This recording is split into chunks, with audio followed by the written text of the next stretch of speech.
Welcome to Kenton's videos. Enjoy the video. In this video, I will show how to make BBQ sauce for baked chicken, updated. Now preheat oven to 375 degrees F and line a baking pan while you whisk sauce ingredients together. Combine ketchup, brown sugar, apple cider vinegar, Worcestershire sauce, smoked paprika, minced garlic, and a pinch of salt in a saucepan. Simmer gently for 10 minutes so flavors marry, then cool slightly before coating the chicken evenly and baking.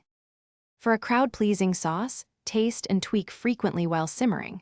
Start with a balanced base and add acid if it feels flat, or a touch more sugar if it needs body. Remember, a little salt unlocks flavors, and a dash of smoked paprika or cayenne can add pleasant warmth without overpowering.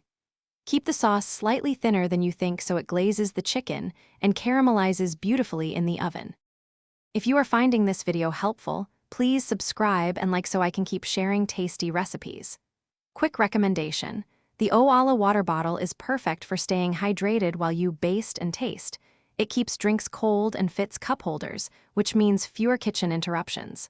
Check the description for the link and other deals, and if you grab one, enjoy it in the kitchen. Now let's get back to the video. Coating technique matters for glossy, flavorful chicken, so reserve some sauce for basting.